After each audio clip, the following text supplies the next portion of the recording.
паспортный контроль занял ровно 2 минуты. Это что-то невероятное.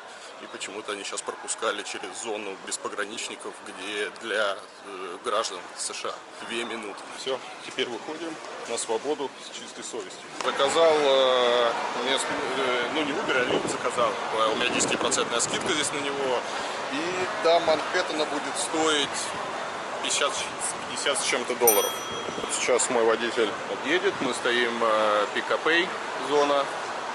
Здесь, кстати, очень удобно, то, что тебе не надо объяснять, где ты стоишь, потому что приложение дает тебе возможность выбрать, откуда тебя забирать. Вот, и есть специальные зоны уже размечены, и мы ждем нашего Дэвида 7409. Сейчас закончится у нас светофор и едем в отель, едем на Манхэттен. Да, значит, что происходит? Происходит то, что впервые за много лет, как я прилетаю в Нью-Йорк, нету пробок. Это какая-то просто нереальная ситуация. Мы едем, и показал, что от JFK до Манхэттена у нас получается где-то 35 минут. Такое раньше было возможно только ночью. Сейчас час дня, будний день, и нету пробок, нету бесконечных ремонтов на трассе. Что-то невероятно удивительное. Так, ну что, друзья, начинается наша прогулка по Нью-Йорку. Значит, что мы здесь видим? Мы здесь видим грязь, мы здесь видим плохие дороги, и мы здесь видим какое-то неимоверное столпотворение людей. Какие-то строительные леса, идет пар из канализации. Какая красота! И вот он, Манхэттен. Мы находимся в среднем Манхэттене. У нас Мэдисон Авеню и 41-я улица. Это прямо около вокзала Гранд Централ, центральный вокзал. Я про него делал обзор в прошлом ролике. Невероятной красоты вокзал. Обязательно зайдите, посмотрите интерьеры, если будете в Нью-Йорке. И вот он, центральный вокзал. Мы почти дошли до AT&T. Сейчас у нас будет нормальный интернет. А что значит нормальный интернет? Нормальный интернет — это значит, можно делать онлайны. Так, мы идем в башню Трампа смотреть, да? Все запрещено, да, и ничего не разрешено. Ну, это такой колхоз типа делового центра у нас на Краснопресненской. Не хватает какого-нибудь китайского ресторана. А, не, вот, подожди, вот мужик в шортах с фастфудом, он хорошо вот эту картину дополняет. Всегда митингующие. Где митингующие? Ну, вон там палатка, зонтик у них. Они всегда стоят. Как нужно дожить вот до такого? Ты не хочешь в офис на такой хуйне ездить? Тут этот знаменитый чувак, он значки с Путиным продает. Смотри, видишь, Путин держит Трампа. Смотри. Да, вот можно купить за $5 значок вот антитрамповский или вот такой вот. Когда он приезжает либо с 5-й авеню, либо тут с Мэдисон, это все разбирают. Это не опуская, вот где стоп, она опускается. И он заезжает либо отсюда, либо с той стороны к этому подъезду, и прямой лифт идет наверх. Вот там, где ступени.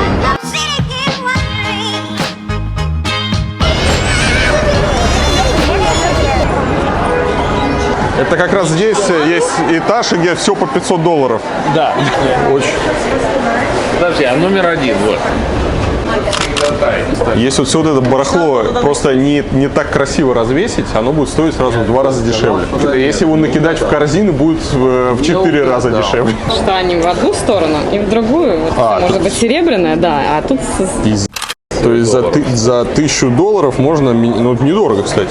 Да нет, конечно. То есть это даже никто не поймет, что у тебя нормальная эта обувь. И всего $995. Красиво. Не, подожди, а куда ты в них ходить собрался? Мне просто интересно.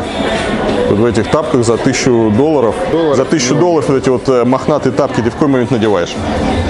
Ну, я не... Нет, ну хорошо. Ну, теоретически вот. Выходит хорошо. В них за яйцами покупать вот. Там или молоко, если как заканчивается. Вот эта вот женщина в какой момент надевает? Я не знаю. Это по дому ходит или нет? Ну, думаю, да. Это по дому. О, это из кошки, смотри. Тут они реально из кошки Марты сделали. 990 без налога.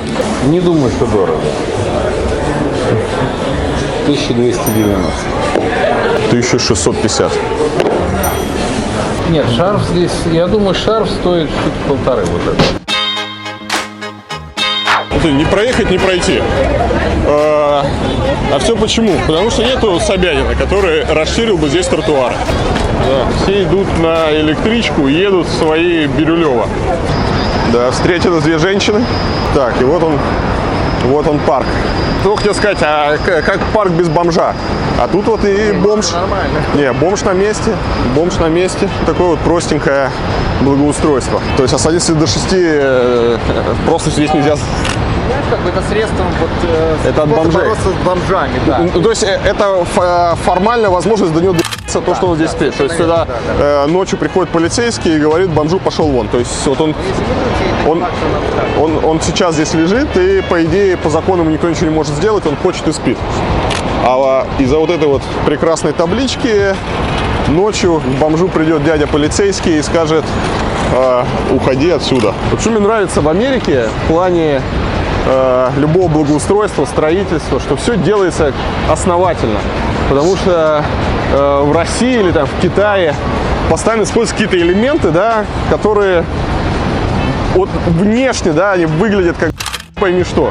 А здесь вот, посмотрите, да, если идет оградка, то эта оградка танк остановит. Оградище вон.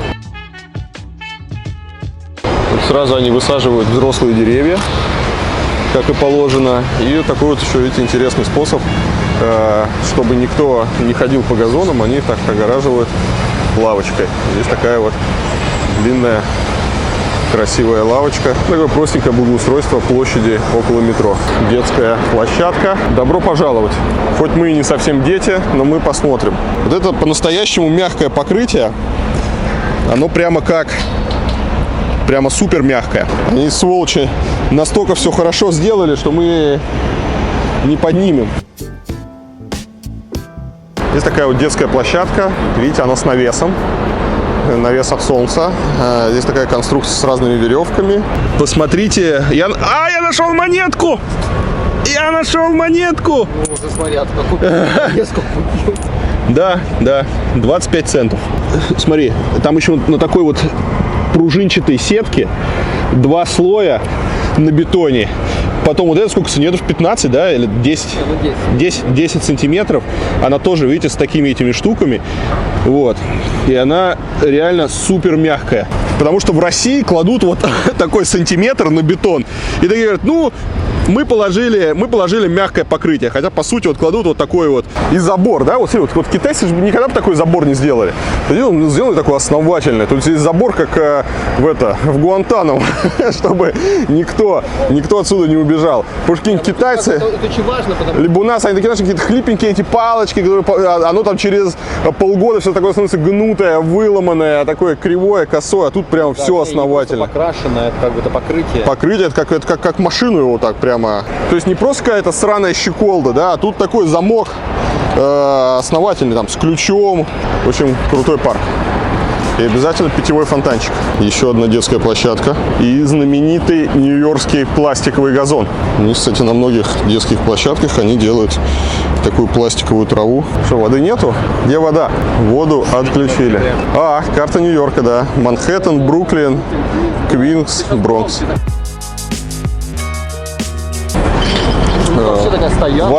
Важный атрибут, да, это стоянка бездомных. Тут можно сортировать мусор. Видите, они приходят на своих тележках, собирают бутылки, потом все это сдают. Вот целые пакеты с бутылками. Одна такая бутылка, по-моему, центов 10, да, стоит? 10 центов. Но обычно китайцы вот этот бизнес держат, бутылочный. Ходят эти 400 банок. Здесь, видимо, какая-то сдача у них. Ну и, кстати, обратите внимание, что автомобили едут примерно со скоростью пешеходов.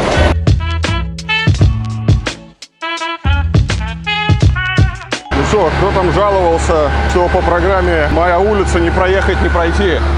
Вот он, нью-йоркская «Моя улица». Что это такое, друзья? Что это такое? Вот смотрите, организация стройки. Грязь, ливневая канализация затоплена, какое-то говно из нее выливается, все перекопано. Где ходить, как ходить, чтобы у тебя была чистая обувь, вообще непонятно. Вот, куда идти? непонятно. Но тем не менее, несмотря ни на что, это просто фантастический город, один из моих самых любимых. Я не понимаю. Вот спросите меня, почему. Наверное, примерно так же жители Владивостока защищают свой город. Когда начинаешь его разбирать по частям, то непонятно, все плохо. Парковка, реклама, уничтоженное там полностью историческое там наследие. Не проехать, не пройти, все разваливается. Я про Владивосток. Но любого жителя из Владивостока спрашиваешь, и тебе говорят, это невероятно, это наш любимый город, и мы убить за него готовы, мы его так любим, это лучший город на свете. За что вы его любите? Скажите, покажите мне хоть что-нибудь хорошее, за что вы его любите. И никто ничего не показывает. Все, мы вот его любим, он такой классный. И теперь посмотрите на Нью-Йорк. Пробки, разбитые дороги, этот постоянный мусор, который они выставляют, старый, дряхлый Манхэттен. Не проехать, не пройти, вечный хаос. Но за что этот город все так любят, я в том числе, я не понимаю. Какая-то невероятная энергетика. Может быть, они какие-нибудь наркотики распыляют в воздухе, я не знаю. Так, что здесь у нас много школьников. И несмотря на лютый холод, вон идут с короткими рукавами. Куда это годится? Парковочная полиция. Смотри, это какая-то ярмарка у нас, да? Ярмарка! Ну-ка, ну-ка. Дай-ка посмотрим. Значит, яблоки. Яблоки по $5 за корзинку. Такая вот корзинка, $5. 5 яблок. 5 яблок за $5. Тыквы, помидоры черри, помидоры обычные, все по 5. Все по $5 удобно, или 3 за 5. Но вот основная проблема в Америке то, что невозможно купить ни фрукты, ни овощи, которые имеют вкус. В Америке, как бы вы ни хотели, даже все вот эти вот фермерские, эко и все остальное, это все равно не то. Это не как на московском рынке, где-нибудь армянские, азербайджанские, когда тебе узбекские помидорчики, персики, когда ты ешь, и у тебя просто сахар во рту.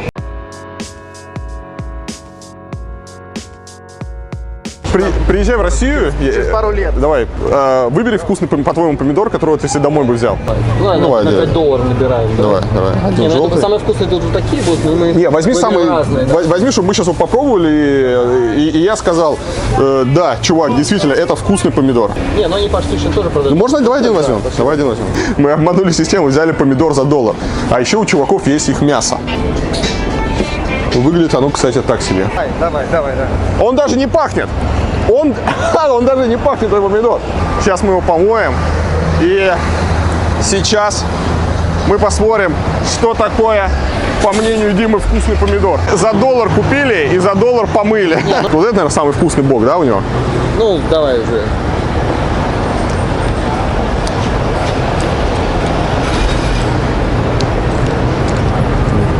Ну, ни о чем. По нью-йоркской шкале это хороший помидор. Когда есть хоть какие-то намеки вкуса, блин, ты не пробовал нормальных помидоров с рынка. Не, у нас в магазине ты тоже, то есть ты даже там в каких-нибудь дорогих супермаркетах в Москве ты не купишь хорошие овощи, хорошие фрукты, это невозможно. То есть в азбуке вкуса, даже в Глобус Гурме, они нам пытаются что-то такое особенное продавать, но это не то. В России ты только на рынке. Надо на рынке, надо знать, где покупать.